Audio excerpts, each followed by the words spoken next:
નમસ્તે સત શ્રી અકાલ આદાબ કેમ છો મજામાં This video today I will discuss here women's health related disorder dysmenorrhea. Dysmenorrhea Hindi term कष्टयुक्त मानसिक स्राव and also known as menstruation cramps and painful periods. Dysmenorrhea women's में उनके पीरियड्स के टाइम पे या पीरियड से पहले उत्पन्न होने वाला पेन डिसमेनोरिया है। कुछ वुमेन्स में ये पेन सामान्य हो सकते हैं, जबकि कुछ महिलाओं में ये पेन डिसमेनोरिया का गंभीर रीजन हो सकता है और उनकी डेली रूटीन डिस्टर्ब हो सकती है। Dysmenorrhea is defined as the painful menstruation that typically involves cramps caused by uterine contraction. Dysmenorrhea painful menstruation है, पेनफुल पीरियड्स है। पीरियड्स के टाइम पे वुमेन्स में यूटेरिन के कॉन्ट्रैक्शन होने की वजह से क्रैम्प्स होता है, ऐठन होने लगती है, जिसकी वजह से पेन कॉज होता है। तो सिंपल मीन्स डिसमेनोरिया का मतलब पेनफुल पीरियड्स होता है। पीरियड्स के टाइम पे पेन होना इज कॉल्ड डिसमेनोरिया। डिसमेनोरिया में थ्रॉम्बिंग एंड क्रैम्पिंग पेन होता है इन the lower abdomen. Lower abdomen में स्ट्रॉन्ग एंड ऐठन की वजह से पेन होता है, जो कि डिफ़िकल्टी क्रिएट करता है मंथली फ्लो में। जो पीरियड्स हैं उनमें ब्लड फ्लो में डिफ़िकल्टी करता है और पेन कॉज करता है। Types of dysmenorrhea. Generally dysmenorrhea two types के होते हैं, primary dysmenorrhea and secondary dysmenorrhea. Dysmenorrhea के most common types primary dysmenorrhea है। 50% जो वुमेन है वो प्राइमरी डिसमेनोरिया से अफेक्टेड है और 10% वुमेन्स में ये सीवियर कंडीशन होती है। इसमें मेंस्ट्रुएशन पेन होता है। पेन का reason normal process of menstruation, जो नॉर्मल प्रोसेस है मेंस्ट्रुएशन का, उससे रिलेटेड होता है। ये गायनेकोलॉजिक डिसऑर्डर नहीं है, ठीक है। पेन का हाईएस्ट लेवल मेंसेस के फर्स्ट 2 डेज में होगी, मतलब मेंस्ट्रुएशन जो पीरियड्स का टाइम है उसके फर्स्ट 2 डेज में पेन का लेवल बहुत ज़्यादा हाई रहेगा। इनके सिम्टम्स को कुछ होम रेमेडीज़ का यूज़ करके ट्रीट किया जा सकता है, कम किया जा सकता है, और ये बढ़ती हुई उम्र के साथ ये जो इनके सिम्टम्स हैं वो अस्थायी रूप से गायब हो जाते हैं, ख़त्म हो जाते हैं। इनकी इटियोलॉजी क्या है? इसमें प्रोस्टाग्लैंडिन का जो प्रोडक्शन है वो इंक्रीज हो जाता है। प्रोस्टाग्लैंडिन एक इन्फ्लामेटरी मीडिएटर्स है, जो कि वुमेन्स में पीरियड्स के टाइम पे प्रोस्टाग्लैंडिन का लेवल हाई होने की वजह से पेन होता है, क्योंकि प्रोस्टाग्लैंडिन एक इन्फ्लामेटरी मीडिएटर्स है। ये इन्फ्लामेशन ट्रिगर करता है यूटेराइन मसल कॉन्ट्रैक्शन को, यूटेराइन की मसल कॉन्ट्रैक्शन को ट्रिगर करता है, बढ़ाता है, जिसकी वजह से मेंस्ट्रुएशन के टाइम पे सीवियर पेन या सीवियर मेंस्ट्रुएशन क्रैम्प कॉज होता है। नेक्स्ट है सेकेंडरी डिसमेनोरिया। ये मोस्टली अफेक्ट करता है एडल्टहुड को, and it is a menstruation pain that is generally related to some kind of gynecologic disorder या reproductive system disorder। तो सेकेंडरी डिसमेनोरिया जब रिप्रोडक्टिव ऑर्गन्स में कुछ प्रॉब्लम होती है या कोई डिजीज़ होती है, इसकी वजह से मेंस्ट्रुएशन पेन होता है, ये कंडीशन सेकेंडरी डिसमेनोरिया कहलाता है। ईजली ट्रीटेड विद मेडिकेशन और सर्जरी। इसकी ट्रीटमेंट हम मेडिकेशन और सर्जरी के थ्रू कर सकते हैं। इसकी इटियोलॉजी क्या है? डिसमेनोरिया क्यों कॉज होता है? फर्स्ट है endometriosis. It is a disorder in which the tissue that normal lines the uterus grow outside the uterus, most commonly on fallopian tubes, ovaries और the tissue lining the pelvis. इसमें क्या होता है, जो uterus है उसका जो ग्रोथ आउटसाइड ग्रोथ होता है यूट्रस के, ठीक है। नेक्स्ट है यूटेराइन फाइब्रॉइड्स। इसमें यूट्रेन की जो वॉल है उस पे नॉन कैंसरियस सेल का ग्रोथ होता है, मतलब वॉल पे गांठ पड़ जाती है, फाइब्रॉइड्स का फॉर्मेशन होता है, जिससे यूट्राइन कॉन्ट्रैक्शन के टाइम पे पेन क्रिएट होता है। नेक्स्ट है एडिनोमायोसिस। एडिनोमायोसिस ये एक सीवियर कंडीशन है। इसमें क्या होता है, जो गर्भाशय की मांसपेशियां होती हैं, ठीक है, इंडोमेटेरियल टिश्यूज होती हैं, उनके अंदर गर्भाशय अस्तर में वृद्धि होती है। यह स्थिति काफ़ी दर्दनाक होती है और डिस्मेनोरिया का रीजन बन सकती है। नेक्स्ट है पेल्विक इन्फ्लामेटरी डिजीज। इसमें सेक्सुअली ट्रांसमिटेड जो बैक्टीरिया होती हैं उनकी वजह से फैलोपियन ट्यूब्स या ओवरीज में पेन और स्वेलिंग कॉज होती है। इसकी वजह से पीरियड्स के टाइम पे पेन होता है।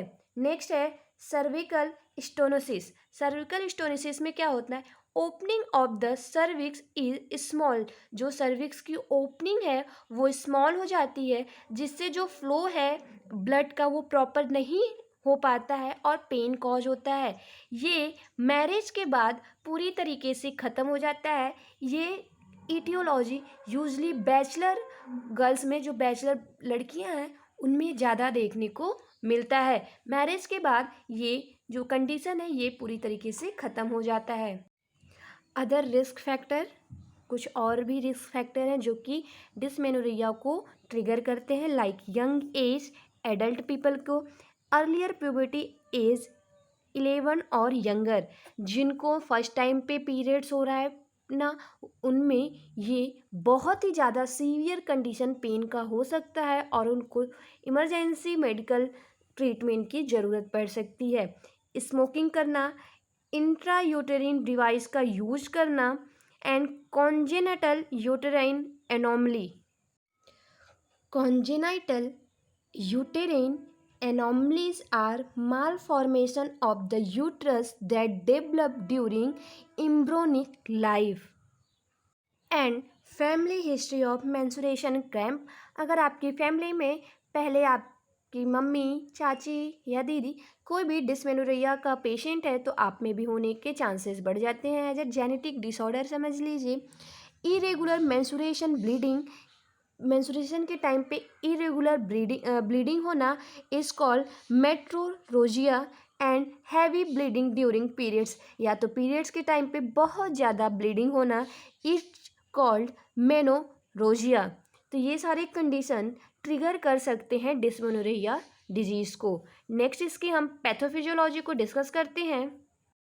डिक्लाइन इन प्रोजेस्टेरॉन लेवल, जब प्रोजेस्टेरॉन का लेवल कम हो जाता है इन इंडोमेट्रियम यूट्रस, वहाँ पे cell wall phospholipid phospholipase A2 enzyme के प्रेजेंट में एराचिडोनिक एसिड का फॉर्मेशन होता है। Concentration of various arachidonic acid metabolites in menstruation fluid are associated with menstruation pain and influenced by hormonal contraceptives। ठीक है, then cyclooxygenase enzyme, cyclooxygenase enzyme activity क्या करता है, which contribute to increase the synthesis of prostaglandin, ये prostaglandin के synthesis को increase करता है। Then cyclic endoperoxidase PGG2 and PGH2, prostaglandin G2 and prostaglandin H2 का फॉर्मेशन यहाँ पे होता है। देन यहाँ पे finally women's with painful periods produce 10 time much prostaglandin F। 10 time जो मच पेन कॉज करता है, ठीक है, वो है प्रोस्टाग्लैंडिन F। ठीक है, जिससे क्या होता है, जब prostaglandin GE2 and prostaglandin F2 का फॉर्मेशन होता है तो ये क्या कॉज करता है, यूटेराइन हाइपर कॉन्ट्रिक्टिलिटी, जिससे ब्लड का जो फ्लो है यूट्रस में वो डिक्रीज हो जाता है और इंक्रीज होता है नर्व हाइपर सेंसिटिविटी को। ठीक है, जिसके रिजल्ट के थ्रू पेन कॉज होता है। फाइनली जो हमारा डिस्मेनोरिया डिजीज है वो कॉज होता है। डिस्मेनोरिया कंडीशन मतलब मेंस्ट्रुएशन पीरियड्स के स्टार्टिंग में पेन का होना। ठीक है, स्टार्टिंग के 1-2 डेज इसमें क्या होता है, प्रोस्टाग्लैंडिन रिस्पॉन्सिबल होता है पेन कॉज करने के लिए, क्योंकि प्रोस्टाग्लैंडिन ये यूटेरिन कॉन्ट्रैक्शन में हेल्प करता है और जिसकी वजह से ब्लड का फ्लो प्रॉपर नहीं होता है और इंटेंस पेन, क्रैम्पिंग, ठीक है, कॉज होता है। नेक्स्ट है क्लिनिकल मैनिफेस्टेशन, क्या क्या सिम्टम्स एंड डिस्मेनोरिया डिजीज के, थ्रोम्बिक और crampy pain in the lower abdomen that can be intense. Throbbing का मतलब होता है बहुत ही ज़्यादा स्ट्रॉन्ग पेन होना, क्रैम्पिंग का मतलब ऐठन दे के पेन होता है हमारे एब्डोमेन, लोअर एब्डोमेन में। डल एंड कॉन्टिन्यूअस एक, जो वुमेन्स हैं वो बहुत ज़्यादा लो फील करेंगी, एंड कॉन्टिन्यूअस एक रहेगा, जो पेन रहेगा वो कंटिन्यूअसली रहेगा, एंड पेन में radiate to the lower back and thigh. ये पेन जो है लोअर एब्डोमेन से लोअर बैक एंड थाई तक भी बढ़ सकता है। एंड सम वुमेन्स में कुछ और भी सिम्टम्स देखने को मिलते हैं, लाइक नोजिया, लूज स्टूल्स, आपको मतलब लाइक डायरिया जैसी प्रॉब्लम होने लगती है, फ्रिक्वेंट स्टूल का फॉर्मेशन होने लगता है, हेडेक एंड डिजनेस। ये सम और भी सिम्टम्स हैं जो कि डिस्मेनोरिया डिजीज़ में देखने को मिलते हैं। इसकी डायग्नोसिस हम कैसे करें, कैसे पता करें या कैसे पता करें कि डिस्मेनोरिया डिजीज़ हुआ है। पहला तो है हिस्ट्री कलेक्शन, ठीक है, हिस्ट्री कलेक्ट करें उनके पीरियड्स रिकॉर्ड को लेकर कि उनके पीरियड्स कितने दिन तक रहते हैं, उनके बर्थ फ्लो कैसा है, उनका मूड कैसा रह रहा है, ठीक है, ऐसे हिस्ट्री कलेक्ट करें। एंड फिजिकल एग्जामिनेशन करें। फिजिकल एग्जामिनेशन में physical finding of pelvic mass, abnormal vaginal discharge and pelvic tenderness को पता करें, उसका एग्जामिनेशन करें। नेक्स्ट है लेबोरेटरी टेस्ट, कुछ लेबोरेटरी टेस्ट करें जैसे सीबीसी, एविडेंस ऑफ इन्फेक्शन, ठीक है, ये क्या है, एविडेंस ऑफ इन्फेक्शन, इसमें इन्फेक्शन का पता करते हैं। यूरिन एनालिसिस करें, सर्वाइकल कल्चर करें, एंड ईएसआर, ठीक है, ईएसआर करें। इसमें क्या होता है, to detect an inflammatory process, ये क्या करता है, to detect an inflammatory process,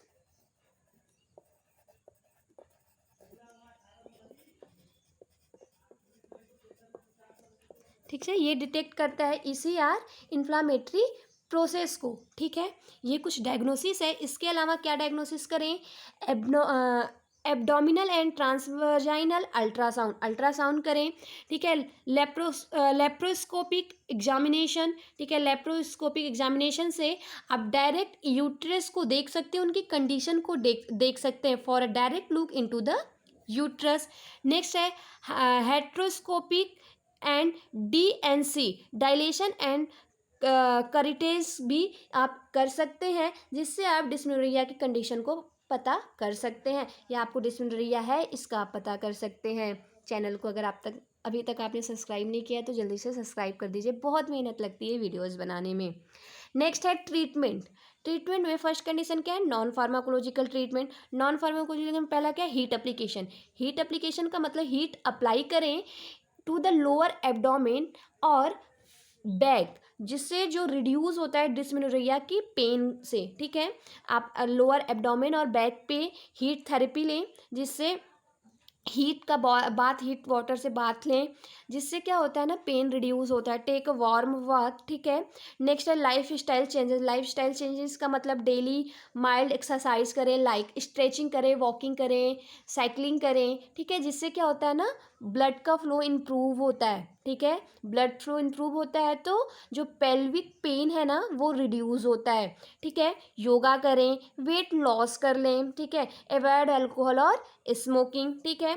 next क्या और क्या फाइंड करें, रिलैक्सेशन टेक्निक। रिलैक्सेशन टेक्निक का मतलब है स्लीप प्रॉपर लें, rest for adequate time and avoid unnecessary workload. Usually पहले गांव में ऐसा होता था ना कि जब पीरियड्स के टाइम हो तो 2-3 दिन तक यूजली हिंदू कल्चर्स में कि उनको किचन में नहीं जाना होता है, उनको काम नहीं करना होता है ना, कोई चीज़ टच नहीं करनी होती। तो ये चीज़ें पहले से ही है कि आप अगर उस टाइम में ना रेस्ट लेने से पेन कम होता है, तो बहुत ज़्यादा वर्कलोड ना करें, स्पेशली जो गर्ल्स है कि अगर उनको पीरियड्स का टाइम है तो वो बहुत ज़्यादा वर्क ना करें, वर्क को जो वर्कलोड है उसको अवॉइड करें। 2 या 3 दिन बाद आप अपने वर्क को फिर से ऐसे कर सकते हैं, ठीक है। पीरियड्स के टाइम पे सिर्फ रेस्ट करना है, पूरे टाइम पे नहीं, इसका आप ध्यान दें। Pharmacological treatment. फार्माकोलॉजिकल ट्रीटमेंट में पहला क्या है, non steroidal anti inflammatory drug. ये ड्रग्स क्या करते हैं, COX जो को एंजाइम एक्स एंजाइम है, कॉक्स एंजाइम है, उसकी एक्टिविटी को, जो कि हेल्प करता है प्रोस्टाग्लैंडिन के प्रोडक्शन में, उसकी एक्टिविटी को रिड्यूस करता है। It is the treatment of choice as this reduce COX enzyme activity thus prostaglandin production. ठीक है, जो प्रोस्टाग्लैंडिन के प्रोडक्शन में हेल्प करता है ये एंजाइम, इसी की एक्टिविटी को क्या करता है, रिड्यूस करता है हमारा non steroidal anti inflammatory drugs. इसके एग्जांपल को देखते हैं, तो मेथासिन, ये सारे ड्रग्स हैं। नेक्स्ट है ओरल कॉन्ट्रासेप्टिव पिल्स। इनका जो है यूज लो डोज में करें। ठीक है, monophasic combined oral contraceptive preparation containing 30 to 35 microgram of ethinyl estradiol and norethindrone, ये सारे ड्रग्स हैं। ठीक है, ड्रग्स हैं, इनका यूज करें। कॉन्ट्रासेप्टिव पिल्स क्या करते हैं ना, एग्स का फॉर्मेशन होने नहीं देते हैं, जिससे जो पेन है वो ज़्यादा होता नहीं है। ठीक है, एंटी इमेटिक्स ड्रग्स लें।